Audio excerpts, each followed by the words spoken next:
one. Now, if you want to take 17 years, and I use that number because that's the number thrown around for how long it took Tolkien to do his. I don't know if it's actually true. It could be apocryphal. And it obviously worked very well for him. But if you want to take a long time and make it so every one of these things is awesome, well, go ahead. Know that you're going to spend a lot of time and put all your eggs in one basket. And that can work. If you put all your eggs in one basket and you write something awesome and it sells, you've got Harry Potter. And boom, you've knocked it out of the park. For a lot of writers, taking that chance is not what I would recommend. It's usually better to practice your hand at a few books beforehand, become a good writer through practice like we talked about last week, and learn how to do a few of these things in every book. And then if you get to the point where you feel like you've got your feet underneath you, you can do one where you do all of this. But practice a little bit first would be my strong recommendation to you. The problem is I can't recommend it too strongly because every year you have somebody like Naomi Novik, which I think I mentioned her last week. I don't remember. But Naomi wrote, she writes the Temeraire books, the Napoleonic Wars with Dragons, which is actually what they are. It's not even a Hollywood pitch. It's what it really is. It's as if England had a dragon air force to go along with their sailing ships. The Temeraire series, His Majesty's Dragon is the first one. I think I read that. It was really fascinating. Yeah, they're great. And she put everything she had into that one series. I don't know how much writing she did before. You'd have to ask her. I haven't ever asked her this. But I know when she sold the first one, she had the trilogy done and in hand, which is the opposite of what I did. She spent many years writing these and had the trilogy done. When I sold a book, had a lot of other books that were not in the same universe, right? I've mentioned this before. My philosophy was if an editor rejects book one, they're not going to look at book two. So if I have 3 standalones or 3 first books, if the editor reads the first thing I send them and they don't necessarily like it, but they think I'm pretty good and ask to see my next thing, I can send them the other one. And if all I have is a sequel, I can't. That was my philosophy. I also like doing lots of cool magic systems. It worked very well for my writing style, so I jumped around a lot, and I did a lot of standalone first novels. Do you think it's important when you're doing this to make sure that, if you do want to have a lot of different books, to make sure they're not too similar? Yeah, that's tough. I wouldn't worry about it till you get published.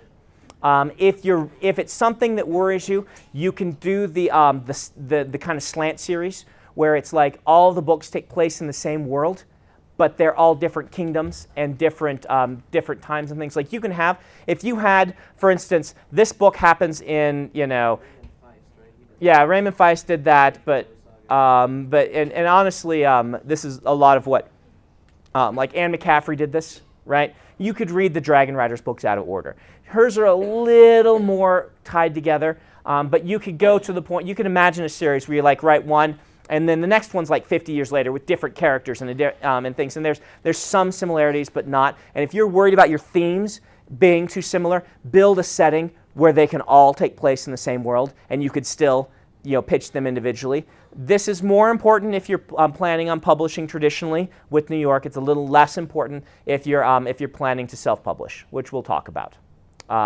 But going back to Naomi Novik, she said, "You like this book? I've got 3." She sold all 3, and they said, "Okay, we've got all 3 in hand. We're going to release them." I think it was April, May, and June of the same year, in a huge bookstore blitz. Which means that we're not they did them in paperback. They did not do them in hardcover intentionally. Hardcovers are the money makers. Paperbacks are generally the new reader finders, right? They released all 3 of them in a huge bookstore blitz. They were everywhere on all the shelves. It helps that her husband is Stephen King's accountant or something like that. You'd have to go look it up. But they had a Stephen King cover quote on the first one, an Anne McCaffrey quote on the second one, and Terry Brooks, I think, on the third one. And so all 3 books are out in 3 months with these magnificent cover quotes by some of the best writers in the field. And she just took off like a gunshot. It's just boom. She became one of the big names in the field basically overnight, in a 3-month span, which is really overnight. People say I was an overnight success, and it took me 5 years. She was there in 3 months, and that's because she had them all done, and the publishers knew they had them in hand. Authors, particularly new authors, they worry about being, they're like, well, when are we going to have the second book? Is the second book ever going to come? Can we be promised that? When you have all three in hand, it's easier for the marketing department to go and say, we want this big budget to launch this author because here are these 3 books and they're all awesome and we've got them done and they're here. And so that was the advantage Naomi got.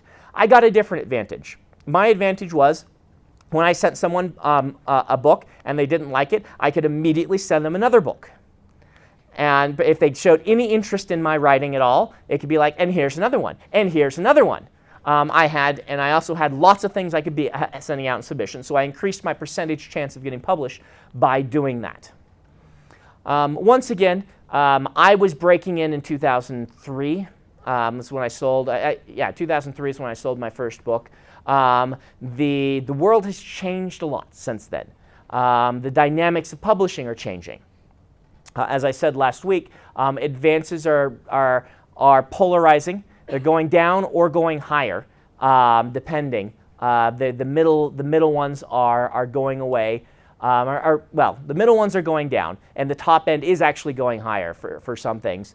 Publishing is changing dynamically as self-publishing is becoming a force in the market, and we're in the middle of that still, and we don't know how it's going to shake down. Yes? What about people that they don't actually publish like a hardcover of your favorite book, but they're like straight to Kindle versions? Yeah, that's self-publishing. That's generally. Don't do that with any publisher. Never pay somebody to do that. You can do that yourself for minimal investment. There are lots of publishers popping up right now that want to Kindle direct you. They want to do originals. The thing that a publisher can give you, we'll do a whole lecture on this. The thing that a publisher can get you is into bookstores, into premier review sections, and they can pay for co-op space, which means getting you in the forefront of either the Kindle front page or into bookstore co-op space and things like that. Those are things the publisher can do for you. They can also give you great editing. They can give you a good cover and all of these things. But if they aren't creating a physical product, they're not going to do any of that because they're trying to do it at minimal investment. And anything they could do, you could do. So, there are a lot of companies doing this right now. Maybe this will change in years to come. Maybe these places will get their feet under them and things will happen. But right now, I strongly suggest that you don't go with any publisher who wants to ebook original only your books. I know David Farland, I think he said you like a press. Yeah. It's just ebook. Yeah, and maybe some of these will take off. Maybe Dave's will work, and you'll have to look at the money on each of these. But what I'm primarily worried about personally are the New York publishers who are buying e-originals. I don't know. One of the reasons I feel a New York publisher is a strength is to get you in the bookstores. And if they're not giving you that, maybe in the contract, if you get a contract that says we will give a minimum this amount investment to promotion, and they'll actually contractually do it, and they give you a good advance, maybe then. I haven't seen any contracts that do that, but it's entirely possible they're out there and I haven't seen it, where they say, we'll give you $10,000 up front and we promise at least $15,000 in co-op money that you can get accounted. At that point, I would actually consider them, because that means they're going to give you a good cover, that means they're going to give you good editing, and they're giving you the advance, which is the money to live on up front. Don't underestimate the power of a marketing budget. People complain. You go online, you'll see. New authors complain they don't get a marketing budget. They all do. It's spent on co-op and things like this. So anyway, we'll talk about that later. Okay? So, back to world building. Any questions on world building? Okay, yes? I have a question. If you're writing a story that isn't taking place in a world that's so drastically different than our own, what would you choose to focus on to make it strange enough that it's interesting? Usually for these sorts of things, I would focus on the character instead. And we'll do all of this stuff, but for character. Having a character who is a foodie is going to fill the same roles as having a cultural thing for foodieism as a magic system, right? And if you really know your stuff, the Patrick O'Brien books. Anyone read Patrick O'Brien, Master and Commander? These are books about guys who really know their naval stuff. Good characters, but they really know their naval stuff, and they're actually fascinating to read because of that. Sometimes the learning curve is a bit steep, but they're interesting because these guys are interested about stuff. In the beginning, you said that we focus too much on setting, and then later on you said that we don't focus enough on it. Are you referring specifically to we focus too much on magic system and not enough on the other aspects? No, what I'm saying is you focus too much in your storytelling on the setting, and in your world building, you don't focus on being original enough. It's a good way to pin me down on that. The thing about this is when I'm talking about the page, at that point I was talking about how you introduce yourself, your reader, to your book. And a lot of authors, I think, new authors, spend the bulk of this space on description and setting, and very little of it on character and plot. And that's a problem for drawing people into your book. I also feel like, we do need to focus. You need to have your focus on your characters. But in your world building, when we specifically sit down and say, when it's time to world build, I don't think that that people are thinking about being original enough. And it's the originality I'm focusing on. If you spend one of the big problems is this page right here that I said was boring from a lot of new writers. It's also boring because there's nothing interesting in it. If this were all about religion, case, food, culture thing that we just talked about, and it were a character who was trying to imitate another caste, and trying to identify the foods and things like that, and it was involved in the magic system, they could be a really fascinating first page that did have a lot of world building interjected in it. And you can imagine how you would sit down to read this and be like, wow, this is really different. Yes, it's all world building, but it's through the character's eyes, and it's different. You can imagine how that's more interesting to me and to the general readers than here is the history of this town, and here is the young man who lives outside the town in the forest, and here is the history of the kingdom that used to be here that isn't here anymore. This is the problem. Does that make sense?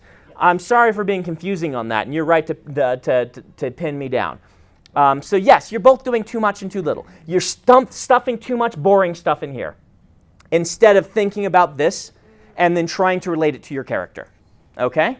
So couldn't that also be counter-effective if maybe if you did that and the history you gave at first for like the kingdom or whatever, actually they find out, oh, it's actually a conspiracy to have recover what really happened? I don't know. Maybe introducing it in a big block like that just maybe ruin suspense for the reader. It could. The problem is you're running into something here. Let me talk about this one. Once you have goodwill from your readers, you can get away with a lot of things. I have goodwill from my readers. They have read my books. They'll let me get away with lots of stuff. You don't, because you don't have readers yet. All right? So your job is to get those readers. Fun story. A writer that I know, very nice man, broke out, and I'm not going to tell you who it is, but he broke out about the same time that I did. All right? Around 2005. We both had books come out around the same time. Mine took off a lot, and his did not. We met and we chatted, and he was saying, I got raked over the coals for being too generic. My story was, they keep saying it's too generic, but they didn't find out that I was really subverting all of these genre conventions. And he told me the story, what his book is, and in the last third, he completely upends all the genre conventions in these really interesting ways, at least in the way he explained it to me. And I'm like, wow, that's a really cool way to subvert the genre. You've got this cool thing going on. You've got this very original fantasy. What's the problem? It's 2/3 of the book is generic fantasy. Who's going to get there? Well, the people who want generic fantasy will get to the ending, the last third, and be turned off. Yeah. The people who don't want generic fantasy will not get to the third third. And this is the problem that you run into by saying things like that, where you say, you could write this whole thing and then subvert it a few pages later. If they get too bored, you never get that chance. That could totally be something you can do when you're established. An example of this from my own career. I had this great idea for a novel. It was going to be about the young, plucky protagonist from an, who is secretly an heir to a grand throne, who gathered his group of plucky protagonist associates, and they went on a quest to defeat the Dark Lord, and then at the end they lost, and the Dark Lord killed them and took over the world. I thought, that's an awesome story, and then I could never get myself to write that story, and I thought about it, and I thought about it, and I realized it was this. This is why I could never write that story, because of the exact same reason. It sounds really great when you pitch it like that and people laugh, but if you don't like generic fantasy, you are not going to read all the way to end to see these people get killed. And if you do, you're going to hate the ending. It's a terrible idea for a book. Made a great setting for a background for Mistborn, which is where it went, as the background, as part of one of these things right here, that was cool about the world that I could drop hints about as the story progressed. But it did not become the story, it became the background for the story. And that's the danger of doing what you just said. And it's unfortunate, because you might be able to pull it off. And if you can pull it off, you can still do it. But it's dangerous. You gotta pull your reversal really quickly. Now, the way I could see to do it would be to have a first-person protagonist who was talking about all this stuff and being like, yeah, and it was a boring town, just like this, and then pull the reversal like the next page. But I don't know. All right?